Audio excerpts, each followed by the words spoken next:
네, 정치권 현안 살펴보겠습니다. 현근택, 이재명 캠프 대변인, 또 김병민, 윤석열 캠프 대변인 두 분 모셨습니다. 안녕하십니까?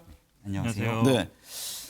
먼저 대장동 개발 특혜 의혹과 관련해서 지금 이재명 경기지사가 국민의힘 게이트다 이렇게 역공을 취했는데 칭찬받아야 할 공영개발이 특혜성 민영개발로 둔갑했다. 수사를 공개 의뢰하기도 했습니다. 네. 자, 이 문제 우선 그 현 대변인 그만큼 꺼릴 게 없다 이런 입장인가요? 그렇죠. 그러니까 왜 그러냐면 지금 굉장히 희한한 구도가요. 지금 뭐 홍준표 대표 같은 경우는 뭐 해방 이후 최악의 권력 비리라 그러고 있는데 직접 고발을 하고 있지는 않거든요. 네. 만약에 이게 문제가 있고 그러면 시민단체든 아니면 야권 인사들이 많이 고발을 할 걸로 보는데 그런 일이 전혀 없습니다. 지금. 오히려 당사자는 수사를 받겠다고 하고 있죠. 사실은 저희들도 정확히 모르고 있었는데 엊그제 아마 KBS 보도로 그 화천동인 주주 7명이 관계가 나왔거든요. 네. 거기에 굉장히 주의 깊게 봐야 될 분이 모 변호사분이 있었는데 그분이 이제 2009년, 2010년에 어떤 일이 있었냐면 이 신영수 그때 당시 성남 의원이었는데요. 그분의 동생이 이제 뇌물수수로 이제 구속된 적이 있었는데 그때 네. 당시에 구속된 한 분 변호사가 계시더라고요. 그때 이게 쟁점이 뭐였냐면 LH가 하던 거를 민영으로 돌리려고 그 시행사 개발회사가 그렇게 돈을 썼던 거예요. 그 중에 한 분이 이제 그 변호사인데 그분도 이제 들어있는 걸 보면 그분이 신용수 의원하고 관계가 아니 직접 관계 있는 건 아니에요. 네, 네. 근데 그분이 지금 많이 문제가 거론되고 있는 모 법무법인에 네. 속해 있는 분이고 지금 지금 많이 언급되고 있는 뭐 법조인들이 이제 그 법무법인에 많이 속해 있는 분들이라 네. 결국은 이게 2009년 10년에 그런 일이 있었고 그다음에 곽상도 의원 아들이 취직한 게 2015년이거든요. 원유철 전 의원이 또 고문이 된 게 2020년이고 네. 또 5년 사이로 쭉 이어져 왔던 게 아닌가 네. 저희들이 이제 그렇게 의심하고 있는 네. 겁니다. 방금 전 현 대변인 얘기했듯이 뭐 곽상도 의원의 아들이라든가 원유철 의원의 관계성 오히려 이게 국민의힘 게이트다 이런 입장인데 네. 김병민 대변인은 어떤 설명인가요? 뭐 관련된 점에 대해서 의혹이 있다면 한 점 문제가 남지 않도록 그 진실을 규명해야 됩니다. 네. 그렇기 때문에 국민의힘에서 국정조사 그리고 특검까지 더 나아가서 국민들께 이 사실을 규명하기 위한 노력이 필요하다 언급하고 있는 건데 민주당에서 오히려 이 문제에 조금 뒤로 물리는 것 아닌가라고 하는 생각들이 드는 지점이 있고요. 네. 이 화천동인 그리고 화천대유 천화동인을 둘러싸고 있는 대장동 특혜 개발 의혹 같은 경우는 결과적으로 봤을 때 특정 민간 개발 사업자가 1,000배가 넘는 수익을 올리게 됐던 네. 국민의 상식과는 완전히 동떨어진 사업으로 볼 수 있습니다. 이재명 지사는 이 내용을 공공이 훨씬 더 많은 이득을 갖고 왔다고 얘기를 하고 있지만 민간이 가져갔던 기상천외한 이익 내용들을 되짚어보게 된다면 국민들의 상식에 맞지 않기 때문에 이 내용의 진실을 들여다보고 싶은 국민들께서 상당하리라 생각을 합니다. 네. 이재명 후보가 성남시장이 있었을 때 일어났던 일이니만큼 이 문제에 대해서 정령, 하등의 문제가 없이 떳떳하다면 국정조사 특검을 통해서 충분히 진실을 밝힐 수 있는 일 아닌가 이렇게 생각합니다. 천배 수익에 대한 논란도 있고요. 네네. 저기 이제 자본금이냐 그 뭐 땅 살 때 네네. 들어간 돈이 얼마나 네네. 이거에 대해 네네. 간과한 것이냐 이제 여러 충돌 네네. 지점이 있고 지금 이재명 지사 캠프에서는 이 이명박 전 대통령 시절부터 있던 토건 비리 세력과 야당과의 부정한 유착이 오히려 드러났다. 이거 어떤 근거에서 이런 얘기입니까? 그러니까 아까 말씀드린 그 부분이에요. 그러니까 네. 저희들은 사실은 고 2009년 10년에 관여했던 분은 없는 걸로 알고 있었거든요. 네. 근데 이제 이제 화천동인 지금 주주 명단이 나왔잖아요. 네. 그러다 보니까 그 문제가 됐던 2009년에 물론 구속됐다가 나중에 항소심에서 무죄받긴 했습니다만 관련됐던 변호사가 그 천화동인의 주주 이름에 들어 있는 거예요. 네. 관련됐던 사람 들어 있기 때문에 다시 2015년에 곽상도 의원 아들이 들어갔고 2020년에 또 원유철 의원이 고문이 됐으면 이게 쭉 이어진 게 아닌가. 그분들이 어찌 보면 다 이제 야권 인사들이다 보니까. 근데 네. 지금 말씀 중에 상식적이지 않다. 한마디로 얘기하면 5천만 원 투자해가지고 어떻게 뭐 500억 이상 수익 가져가느냐 얘기하는데 저는 이게 자본금과 투자금, 특히 부동산 개발을 잘 모르고 하는 소리다라고 드는 게 왜냐면 5천만 원이라는 거는 부동산 개발을 위한 SPC를 설립하기 위한 최저 수준 자본금입니다. 근데 그게 투자금은 아니잖아요. 이게 실제로 사업 규모가 1조 5천억 됐고 아마 그 대부분 PF로 조달을 했을 것 같은데 네. 실제로 뭐 본인들의 아마 토지 매입 금액이 6, 7천억이라고 하고 있어요. 그러면 사실은 사업 규모를 1조에서 1조 5천억으로 봐야 되는 것이지 어떻게 자본금 5천만 원 갖고 500억 벌었냐 이 얘기는 제가 보기에 이 자본금과 투자금, 더구나 부동산 개발을 전혀 모르고 하는 얘기다. 이렇게 말씀드리고 싶습니다. 김 대변인 예. 네, 입장 어떤가요? 여기에 대해서 시작은 이 성남의 뜰이라고 하는 컨소시엄을 구성하는 데 있습니다. 당연하게 그 자본금들에 대한 뒤에서 이 내용들을 든든하게 받침하기 위해서 대형 금융사들이 함께 3곳 정도가 경쟁 입찰에 나타나게 되는데 애당초 여기에 화천대유가 같이 소속돼 있는 컨소시엄이 실제 사업자로 선정되는 과정에서부터 의혹이 있는 것이 아니냐 이런 문제가 제기되고 있고요.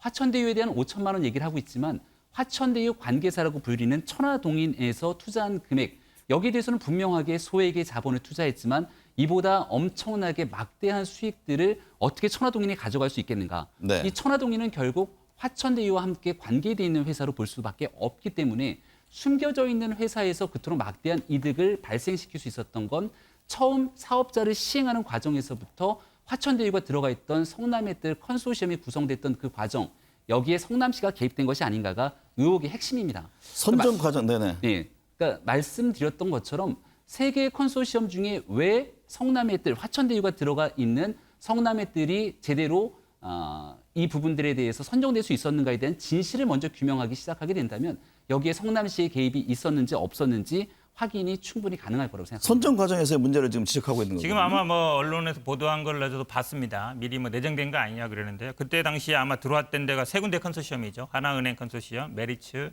그다음에 산업은행 컨소시엄이었는데 보통 이게 문제가 되면요. 보통 경쟁에 들어왔던 분들이 문제 제기를 합니다. 이제 그런 게 없었다는 것이고 지금 자꾸 성남시가 관여한 게 아니냐 그러는데요. 사실은 성남시는 5,500억 정도 수익을 무조건 확보하는 거였어요. 개발 사업에서 이런 경우 거의 없습니다. 왜냐하면 손익이 나든 수익이 나든 그거를 위험 부담을 같이 하는 것이지 무조건 너는 5,500 가져가 나머지는 네가 가져가 이렇게 하진 않거든요. 근데 이게 그런 구조거든요. 근데 이게 2015년에 이 사업자 선정한 건데 그 당시는 부동산 경기가 이렇게 좋지 않았어요. 근데 그 이후에 부동산 경쟁이 많이 뛰었죠. 그러다 보니까 이제 나머지 가져가는 비율이 높아진 건데 결과론적으로 가지고 왜 그렇게 많이 가져가게끔 놔뒀느냐 이렇게 얘기하는 거는 저는 결과론적인 평가다. 당시의 상황으로 봤을 때는 제가 그 당시 아마 그 관계자들 물어보니까요. 사업자들이 갖고 갈 수 있는 게 1,000억 내외 이 정도로 봤다는 거예요. 오히려 성남시는 5,500을 확보하고 사업자들은 1,000억에서 2,000억 정도 가져가지 않겠냐 봤는데 이제 부동산 가격이 오르면서 이게 수익이 많이 늘어난 거다. 이렇게 보는 게 맞는 것 같습니다. 여기에 이제 의혹을 더할 수밖에 없었던 일 하나는 성남시 공고가 날 때 즈음에 맞춰서 화천대유라는 회사가 급조돼서 설립이 되게 됩니다. 그렇기 때문에 여기에 대한 내부적인 정보를 확인하고 난 뒤에 화천대유가 설립하고 컨소시엄이 구성된 것 아니냐 이렇게 볼 수 있는데 화천대유처럼 자산에 대한 관리를 하게 되는 회사가 들어간 게 3개 컨소시엄 중에 성남의 뜰이 유일하다는 것이거든요.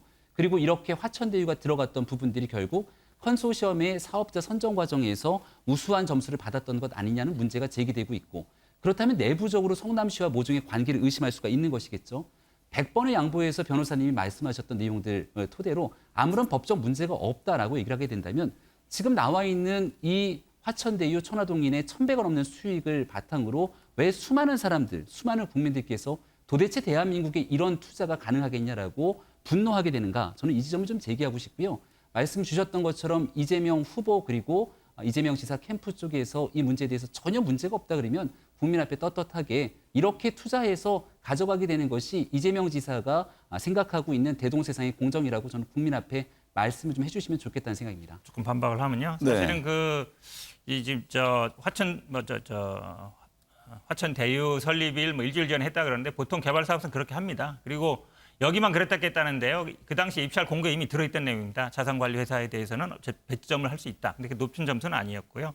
결국은 말씀하시는 거 보면 여기가 왜 이렇게 민간 사업자들이 돈을 많이 벌어갔냐 이거에 한마디로 얘기하면 어떤 구체적으로 어떤 비리가 있거나 이런 것보다는 근데 그게 말씀드린 것처럼 약간 결과론적이다. 부동산 가격이 오르면서 나머지 이익을 많이 갖고 간 것이지 그렇다고 해서 갑자기 또 성남시 입장에서 5,500억이나 확보했는데 당신이 뭐 4,000원 가져가니까 그중에 또 2,000원을 내놔라. 이거는 또 안 되는 거거든요. 네. 그러니까 그렇게까지 한다 그러면 사실은 이게 다 공용으로 해버리지 민간이랑 같이 할 필요는 없는 거잖아요. 저는 이게 부동산 개발 사업을 좀 아시는 분들이 보기에는 오히려 성남시에서 많이 갖고 간 거다. 저는 뭐 이 부분을 충분히 알 수 있을 것 같습니다. 재판 과정에서 그 문제도 한번 그렇죠. 나왔을 왜냐하면 텐데. 이게 그 당시에 문제가 됐던 거는 성남 그 당시에는 이제 이재명 지사가 그걸 확보했다 그랬어요. 네. 근데 완전히 다 확보된 게 아니라 실제로는 예정인 거죠. 그러니까 왜냐하면 이게 결국은 이 개발 회사가 이익을 지금 계속 분양을 해서 그 이익을 갖고 와야 그 다음에 성남시에 납부하는 것인데 그게 아니라 그 당시에는 확보했다. 썼다 이렇게 해버리니까 과거형으로 얘기했거든요. 그게 네. 이제 문제가 아니냐 했는데 결국은 재판 과정에서 그게 허위 사실이 아닌 걸로 됐던 거는 그 정도 이익을 확보한 게 맞다라는 게 인정해 준 거기 때문에 저는 뭐 법적으로도 어느 정도 클리어 됐다라고 보고 있습니다. 그 관건은요. 지금 경찰 내사 얘기도 나오는데 어쨌든 이재명 지사와 지금 논란이 되고 있는 화천대유의 연결고리가 있느냐, 또 뭔가 주고받은 게 있느냐, 이게 관건 아니겠습니까? 네. 이 부분에 대해서는 어떤 시각으로 보고 계세요? 지금 어제부터 뉴스에 나오고 있는 네. 게 경찰에서 내사가 조사가 들어가고 있다는 것이고 화천대유에서 막대한 이득을 발생시키고 이걸 현금화해서 혹시 어디로 자금이 흘러간 부분이 있는 것인가를 확인하는 네. 게 매우 중요한 일이겠죠. 지금 이재명 후보와의 직접적인 연결고리가 있는가에 대해서는 아직까지는 물음표의 영역인 게 상당히 많습니다. 네. 하지만 이재명 후보가 8년간 재선 성남시장을 지내면서 있었던 성남시의 의사결정을 통해 이뤄진 일이니만큼 거기에 총괄 책임자로 있었던 이재명 후보를 향해 의혹을 제기하는 건 매우 당연한 일인데요. 네. 조금 전에 대장동 개발에 관련된 법적 문제를 얘기하지 않았습니까?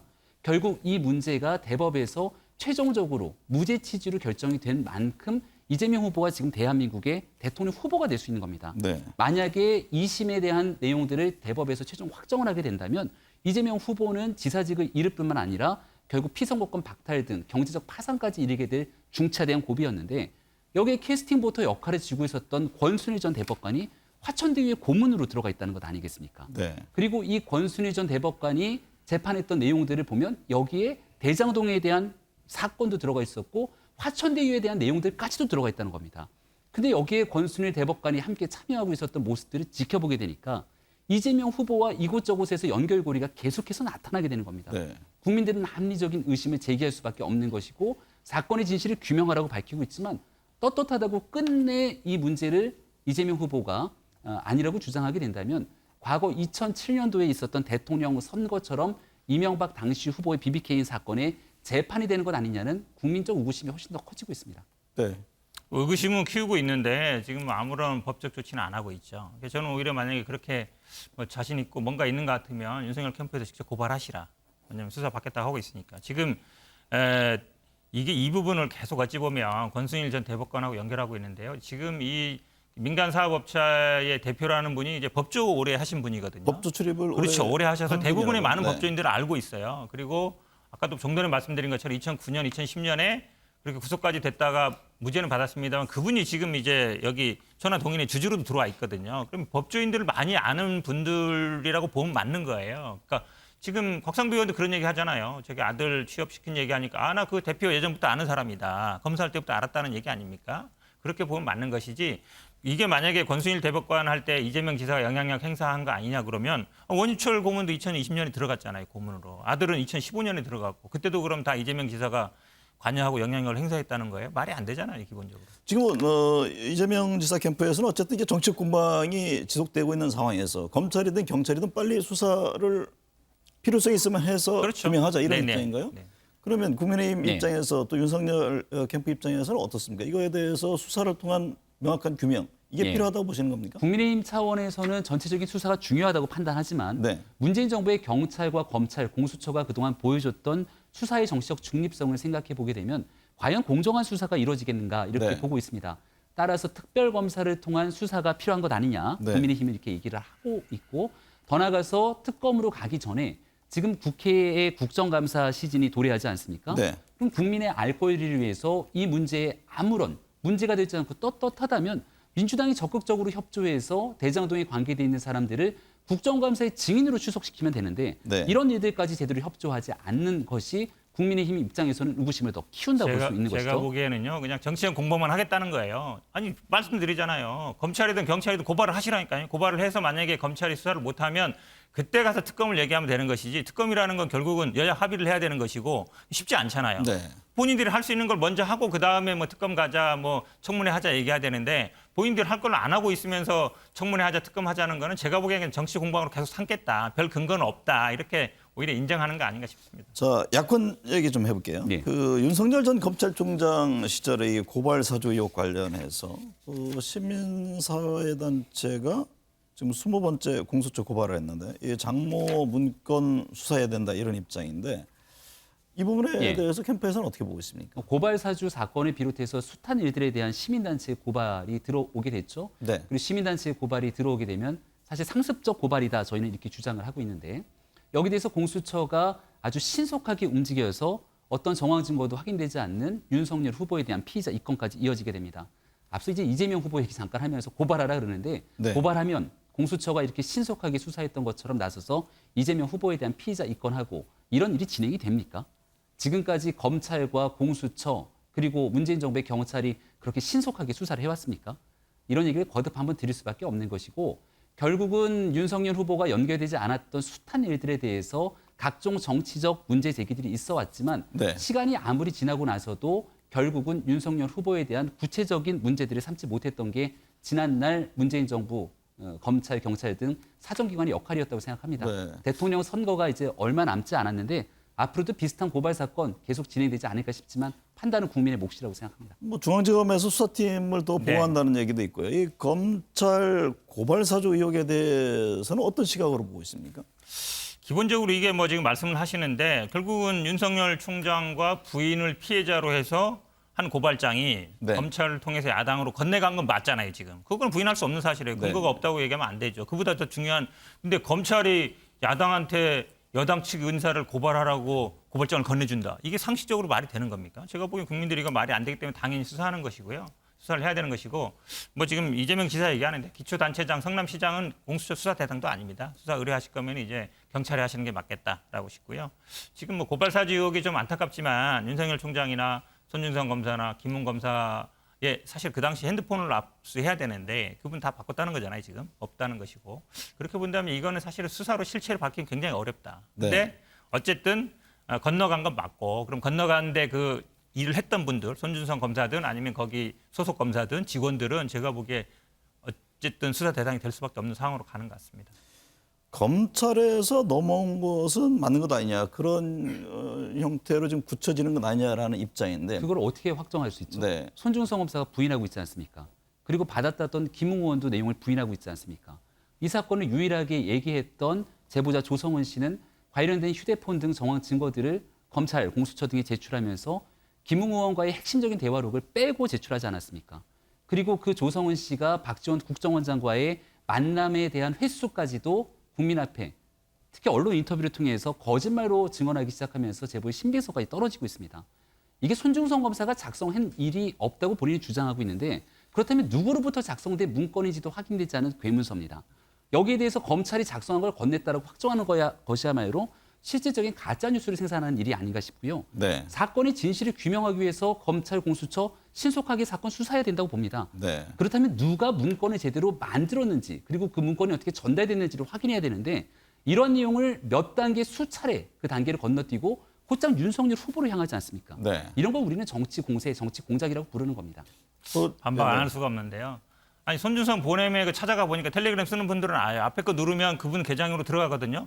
봤더니 법조 기자 있는 기자랑 계정이 똑같잖아요. 똑같은 사진을 똑같은 이름으로 해서 계정을 하는 사람이 대한민국에 몇 명이나 돼 있습니까? 제가 보기엔 확률이 없어요. 같은 사람으로 볼 수밖에 없는 거예요. 물증보다 더 정확한 게 없죠. 네. 당연히 본인이 부인하겠죠. 이게 예를 들어 근데 김웅 의원은 명백히 부인한 건 아닙니다. 전달했을 수도 있고 받았을 수도 있고 내가 관여했을 수도 있고 전달한 것 같기도 하다라고 얘기했거든요. 그러니까 손준성 의원만 검사만 부인하고 있어서 근데 핸드폰 나온 것만큼 더 정확한 증거가 있겠습니까? 아까도 말씀드렸지만 윤석열 총장 본인과 부인을 피해자로 해서 고발하는 게 검찰에서 야당으로 넘어갔는데 그거를 전혀 뭐 윤석열 총장 관여 없이 몰랐다. 손준성 검사가 그렇게 그럼 아무것도 뭐 허가도 안 받고 본인 스스로 알아서 했다는 얘기예요. 제가 보기에 이거 손절하고 싶은 생각인데 잘 안 될 겁니다. 네. 이 문건에 대한 얘기를 제가 드린 건데 지금 얘기하고 있는 건 손준성 검사로부터 파일이 건너간 거를 얘기하고 있는 거지 않습니까? 근데 중요한 건 이 파일 자체가 이미지 파일로 넘어가게 되죠. 그리고 여기에 대해서 이 문건을 손준성 검사가 작성했다는 어디에도 정황 증거가 없지 저도 않습니까? 손준성 검사가 작성해드린 게 아니라 그분은 알고 있겠죠. 본인이 그러니까. 했든가 아니면 본인이 네. 시켜서 다른 사람이 했든가. 어쨌든 본인이 전달했으면 본인은 아는 거 아니에요. 그러니까 거기에 대한 문건이 그럼 본인이 얘기해야죠. 자기가 했다 안 했다든지 아니면 누구 시켰다든지. 근데 그 본인이 보낸 사람인데 나는 모르고 그냥 어디서 그냥 길 가다 주웠다고 할 거예요? 말이 안 되잖아요, 이거는. 결국엔 이 문제도 수사를 예. 통해서 규명이 될 수밖에 없네요. 예. 여전히 이제 굉장히 중요한 정치적 지금 사안이기 때문에 또 사실 여부에 따라서 굉장히 좀 후폭풍이 있을 수 있는 부분이기 때문에 수사 결과를 좀 지켜봐야겠습니다. 김병민 대변인 나왔으니까요. 윤석열 후보 안동대에서 그 학생들 간담회에서 이 선발 노동은 아프리카나 하는 거 이 발언 상당히 논란이 있지 않습니까? 이걸 어떤 의미로 전달한 거라고 얘기를 합니까? 그러니까 전체 취지의 맥락을 좀 네. 살펴봤으면 좋겠다는 생각이 드는데요.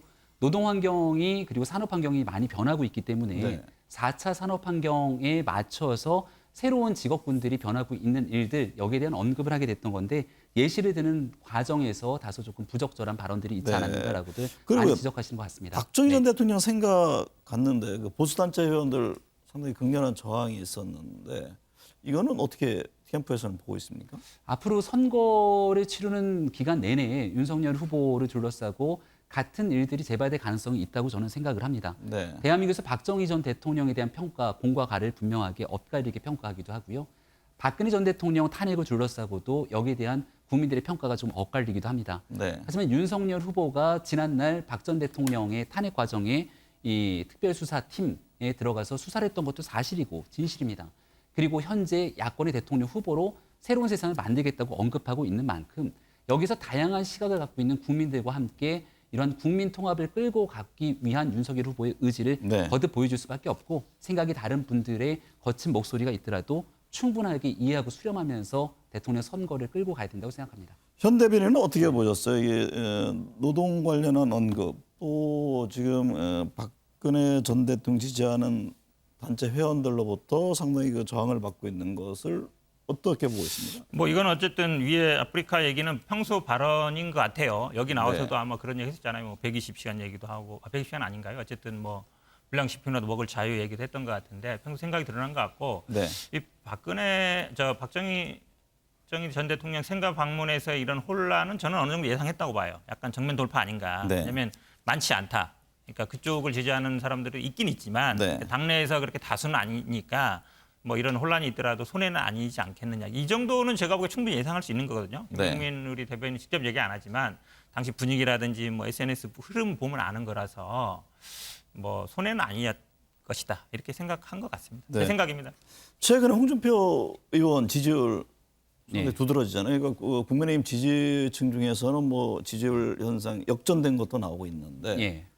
윤석열 후보 캠프에서는 그 점은 어떻게 보세요? 국민의힘의 경선이 흥행 국면으로 가고 있는 굉장히 중요한 포인트다라고도 생각을 합니다. 홍준표 후보가 또 당이 오랫동안 몸을 담았던 매력적인 후보기도 하거든요. 네. 윤석열 후보가 단독으로 만약에 높은 지지율을 가지고 경선 과정들이 이루어졌으면 11월 초까지 국민의힘의 경선 과정의 흥행들이 조금 떨어지진 않았을까 이렇게 생각하는 분들도 계실 겁니다. 네. 따라서 민주당이 초창기 경선에서 흥행 국면들을 가지지 못했다가 다시 여러 후보들이 박빙의 승부를 펼치면서 당 전체의 흥행 국면들이 있었던 만큼 네. 여기서 홍준표 후보의 높은 지지율 상승세와 함께 윤석열 후보가 훨씬 더 정권 교체에 부합하고 적합한 후보라는 부분들을 강조하면서 선거를 치르게 된다면 국민의힘 전체에 큰 시너지 효과가 날 거라고 생각합니다. 민주당은 지금 호남 경선 남아 있잖아요. 네네. 일련의 최근에 논란이 뭐 이번 주 말이죠. 네. 호남 경선에 어떤 영향을 줄 것으로 보세요?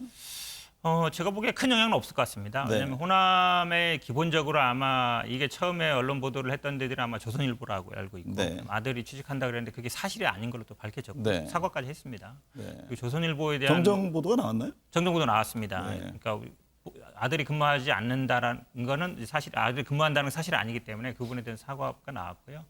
그리고 사실은 호남을 저희들도 팽팽하게 보고 있거든요. 그러니까 약간 전남 특히 서부 쪽은 약간 좀 불리하지 않겠냐 보이지만 광주라든지 전북은 또 저희들이 약간 유리한다고 보고 있어서 뭐 근소하게 좀 앞서지 않겠나 이렇게 네. 예상하고 있고 또 이 아시겠지만 이게 굉장히 많은 얘기 나오고 있지만 사실상 팩트가 나온 건 없습니다. 그러니까 이 지사가 지금 자꾸 뭐 관여된 게 아니냐, 뭐 돈을 뭐 다시 받았지 않겠냐 얘기하는데 지난번에 검찰에서 수사를 했잖아요. 물론 수사의 핵심은 그 이득을 확보했느냐 안 했느냐였지만 그 결국은 돈을 이득을 확보했냐 보려면 돈의 흐름을 볼 수밖에 없거든요. 네. 돈의 흐름을 본다 그러면 예를 들어서 그 당시에 뭐 이 지사가 관여됐다 그러면 당연히 수사를 했겠죠. 안 할 리가 없잖아요. 그렇게 본다 그러면 이게 뭐 약간 논란은 될 수도 있겠지만 큰 영향은 없을 것이다. 이렇게 네. 보고 있습니다. 오늘 두 분 명절 연휴인데 시간 내주셔서 감사합니다.